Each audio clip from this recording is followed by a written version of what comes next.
know that natural medicine practice is as old as mankind? Do you also know that orthodox medicine came several decades after natural medicine, which is mainly practiced in rural communities? Thanks for joining us on another episode of Health Options. I am Rabi Abdullah.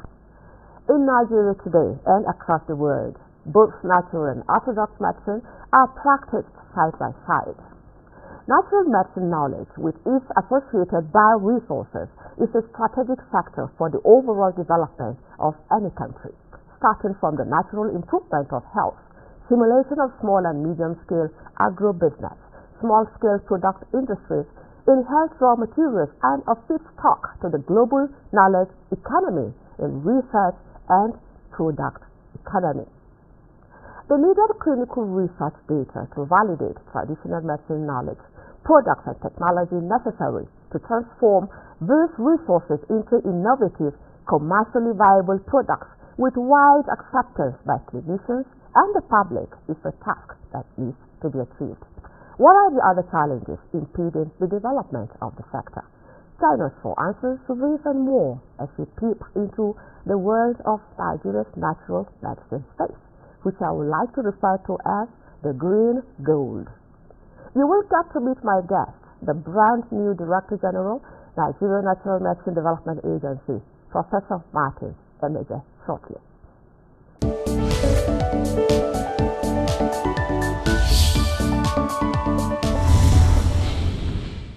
If you just joining us, this is Health Options, the program that not only tracks government policies on health, but helps you with the information you need to make informed choices about your health.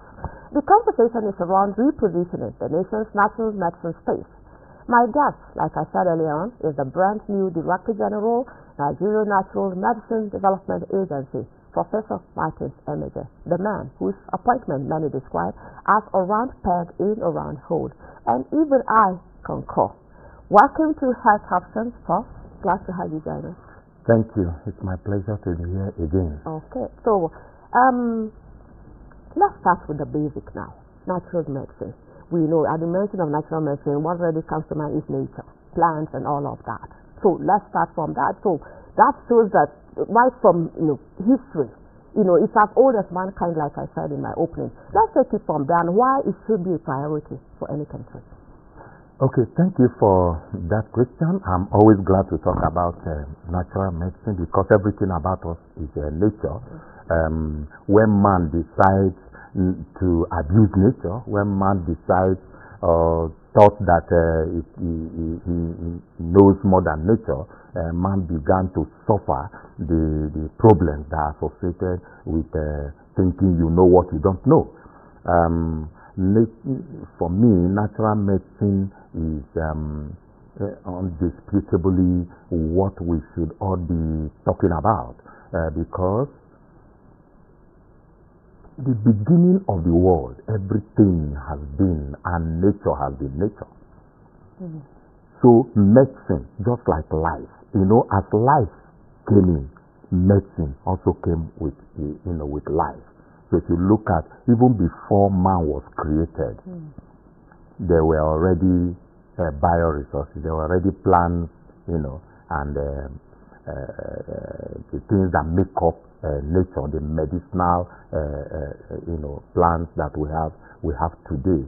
So all that we needed to do as human beings who have tried to exploit nature, who have tried to conquer nature, was to understand nature, understand these resources that nature has provided for us, and see how we can utilize it to the benefit of man. Okay. In those days when we studied nature study in primary school, we studied the early man and how the early man survived, and used plants, animals, and minerals to survive, and they survived and they lived well. And they took care of the ailments or diseases that were around them. Because for every ailment or disease that they had, the solution was within the environment. So there is nothing that is new to nature.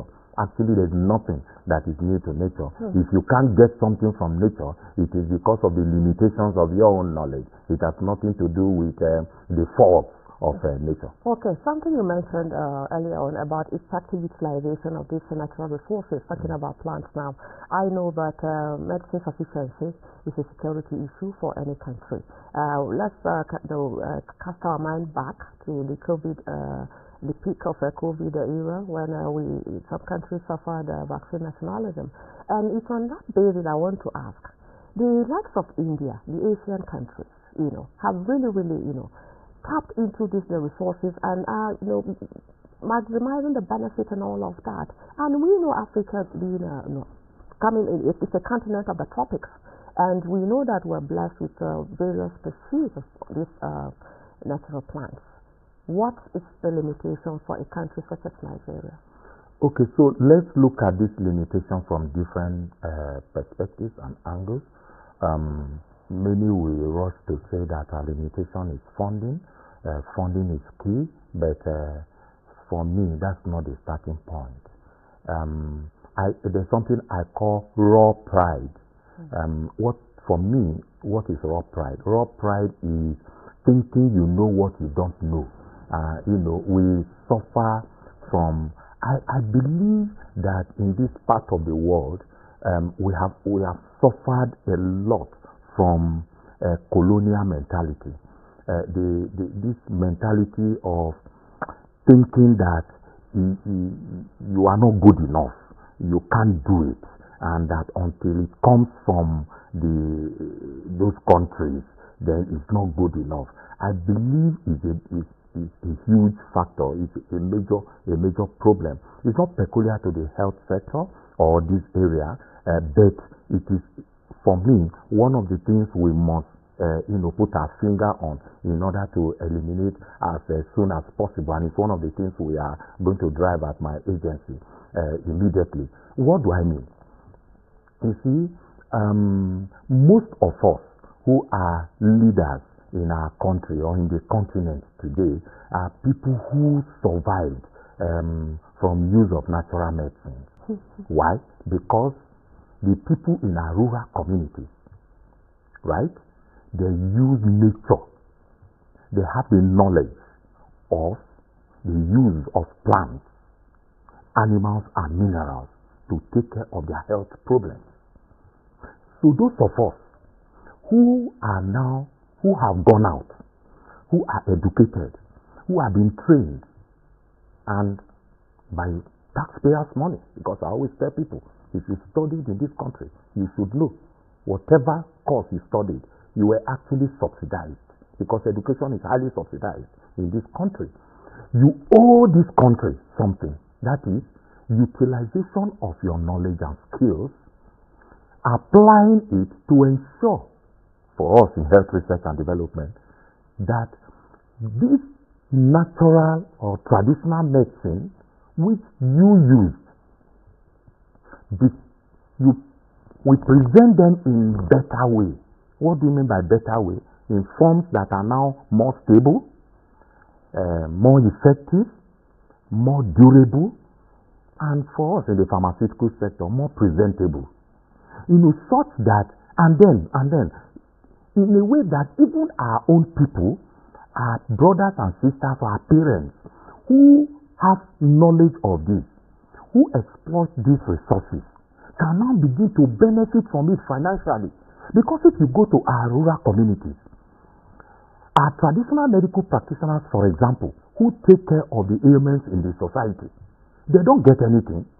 In fact, you go to the rural communities, some of them, they just tell you you have to drop 5 naira or 10 naira so that the gods will not be angry that it was given to you free. So they don't benefit anything from it. It is our response, but this is cultural. This is how we have grown over the years, thousands of years. Now, modern science and technology, right now I'm in the Ministry of Science, Technology and Innovation. So our responsibility, and that is what the Ministry of Science, Technology and Innovation is driving. We are bringing innovation and creativity into harnessing and exploitation of our natural resources such that they become useful, not just in application of health, they also become financially useful to the people that are exploiting these resources. Because most of these resources that intellectuals work on, we publish them, and then it is being utilized in other parts of the world to develop medicinal products that are imported, they come back to us in a form that we are no longer afford, that we can no longer afford. This bitter leaf, for example. As I talk to you, bitter leaf capsule comes to Nigeria now, and a bottle of it is not less than 6,000 naira. That's bitter leaf that we all know, bitter leaf that my parents ate, bitter leaf that is everywhere in our country. You know that, and why? Do we blame those countries that have converted bitter leaf into capsules and exporting them, selling them, and making huge income from it? No, it's our responsibility to do that in our own country. And for me, it is prioritization. So if we prioritize, then we will be able to have a way out of it. So first, therefore, is the way we see our own natural medicine. You see, even educated people, if you talk about natural medicine today, all they think about is a concussion. They tell you it is is it not the agbo that people are hawking on the street? Meanwhile, you probably check the pocket of that folk who is talking to you. There is bitter cola inside his pocket. He doesn't even know that bitter cola is natural medicine. That's what we are saying. So, you know, and that is one of the reasons why my agency is established, to ensure that information and people are educated, people are enlightened in this area. We are going headway. It is our responsibility to vigorously begin to enlighten and educate our people in this area, so that we are all not consumed one day. You see, when you talk about medicine security, what is medicine security? You cannot talk about medicine security if you cannot make your own medicine. As long and as I'm talking to you now, all medicines used in Nigeria are imported. Even the excipients like common starch. Nigeria is the largest producer of cassava in the world. Only Brazil can compete with us. Yet, we don't even use the starch from cassava to make our medicines. We import starch from India, from China, and all of that to make medicines in Nigeria. I think people don't understand what that means. So until we begin here. Let me interrupt you here, Prof. I know that agencies such as yours, should be funded adequately. But how would you reconcile a situation whereby money is maybe pumped into such an agency with very little to show for it? Because I have done my research and I discovered that an agency, looking at the period it has been in existence, ought to have at least made an impact in such a way. Because we're talking about medicine security now, and when you talk about medicine security, what really comes to your mind is availability, affordability, accessibility. We're talking about all of these things, and products development and all of that. I wouldn't say one could readily beat his chest to say the agency had done this previously. We could really say, oh, this is such an impact. Now you've just assumed the leadership of that agency. What does that mean to you? What should we expect? What are you bringing to the table to make a difference? Yes, I have an agenda, and I and my team, we have sat and we have looked on how we are going to ensure that the vision is properly driven home. By the way, to get the position of a Director General of this type of agency, which is a research institution, there are laid down criteria, and in fact, as part of the recruitment process, the examination process, you are asked to present the vision that you are bringing on, which means if you are appointed by Mr. President, like it was done in my case, it means that the vision which you present, which you wrote down during the exam, has been accepted. Okay, so I'm not going to look for any approval to drive that vision anymore. And I'm happy that I have this platform, and I have had that discussion with my team, and we are going to go about. We have about 7 things that we say we must do, and we are going to do. In so fact, you have a 7-point agenda. Oh yes, as we talk today, we have about 6 products, but those products will not take themselves to the marketplace. We are looking at how to re-engineer all of that and ensure that we create the proper dossiers that is necessary in drug development, because drug development is scientific, is a process to doing that. So we are going to do all of that. Then my agency is supposed to be found in the 774 local governments in Nigeria. Right now we are just in 8 states. We have research farms, all parts of this country, even below the local government level, to the world level, you find different type of resources, plants, animals, and minerals, marine life in different parts of our country. And these things have their medicinal values. The type of resources you find in one local government might not be found in another. One state might not be found in another. Similarly, the type of disease that you found in one part of the country may not be found in another one. And you see the way nature is a precision machine, is such that the disease or the ailment you find in a place, the solution to that disease is also found in that place. And this is what informed the approval by the National Assembly and subsequently the assent by Mr. President that my agency should establish research farms. We call it research farms, experimental model farms in all parts of this country, so that we would not need to say, if you found a particular medicinal plant that is useful in treating a particular disease in, say, Kogi State, you then have to go to Kogi State and harvest and begin to transport them to your laboratory in the Victoria Island in Lagos. No, the research farm is established there. All the research activities that you need to do will be done there, and then you make the products and the services that are necessary for Nigeria in that place. In that case, we will be reaching to every nook and cranny in the country, and then people will be happy that the effect of governance or government is being felt in our community, and the resources available in our community is being converted into the necessary products and services by the country, by government, in order to help in alleviating the health problems of our society. So that's that. We're going to do that immediately. Then you know that traditional medical practitioners actually form the first part of the first set of people, healthcare providers, that are people, it's no longer in dispute that 80 to 85% of our people in developing countries, not just Africa or Nigeria, they have, what they have access to is called traditional medicine, traditional or herbal medicine.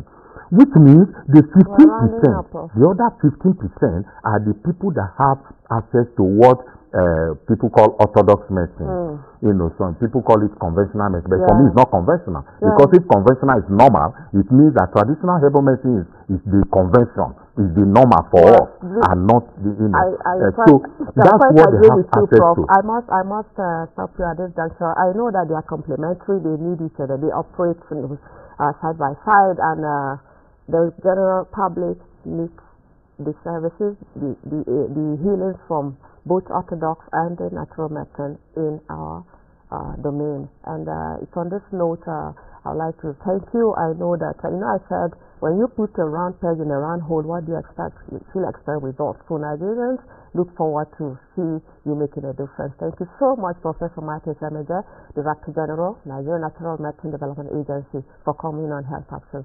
Thanks for coming. A pleasure to be here. Looking forward for more collaboration. Thank you.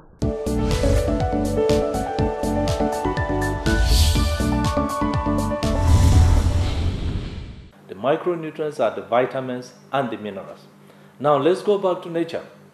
When all is well and good, the micronutrients are actually derived from the soil. That is how the roots of the plant or the trees absorb these micronutrients, and then they go up, they are used. Then either through the leaves or the bark or stem or whichever part of the tree or vegetables or fruits that we take, we contain these micronutrients that are derived from the soil. However, in recent time, with agricultural, practices and increased use of fertilizers, pesticides, they have been leaching of these micronutrients from the soil. What do I mean by leaching? Leaching is means a kind of drainage. What happens ordinarily, these micronutrients are actually recycled. That is, from the soil, they come up, then we take them, then some of the leaves we drop, then they will go back, and then it keeps recycling like this. So definitely what we see today are sources of micronutrients like plants and then some other parts like fruits.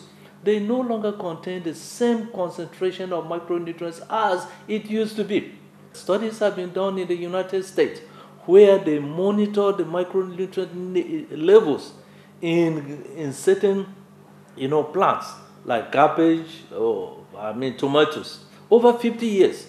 And at the end of 50 years, they saw that there has been a decrease or depletion of about 60%, which means that magnesium or potassium that used to be in that cabbage 50 years ago had gone down by 60%. This is the reason why we have to supplement. Micronutrients should be taken at what we call the normal level. That's for an individual who is actually, healthy. There is what we call the maintenance level. All he needs is just the maintenance level.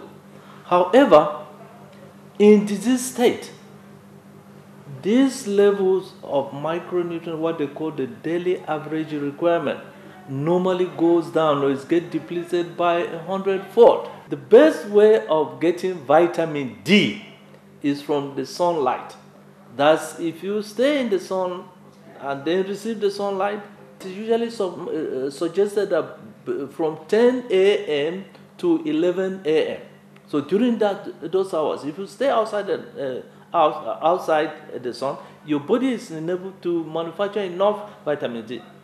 I'm talking about a normal individual who has no disease challenges. As we age, the levels of these vitamins that get in our body actually lowers. So, if you just depend on that, you got to question yourself, because you need to remain on top there. The best way to do it, especially in severe disease state, this is why parenteral or injectable forms of vitamin D should be taken into consideration. The same thing applies to other micronutrients. What I take, let me give my example. I am on vitamin D. I take both the injectable form, which is high doses, as well as the oral, form. Then vitamin C, which has very potent antioxidant, properties. It also scavenges, free radicals that are the cause of over 200, diseases. There are other products, melatonin. Melatonin is a very good supplement. It is actually what we call a bioidentical, hormone, because our body actually produces, melatonin. But here again, as you age over time, also as you get challenged over time with, diseases, the level of melatonin naturally, decreases. So you need to supplement it too. So there are melatonin, we have melatonin, tablets that you can take, orally. It is very important. It's also known as a hormone of sleep. It is what induces our own system. It detoxifies our body. It also boosts our own immune system. Then other products that you can take or do take is something like CoQ10. CoQ10 is also in tablet form. We also have it in injectable forms. Then there is what we call the quercetin. It is also in tablet form. You can take. But this is the major list of what you need to take during this time to actually maintain your immune system.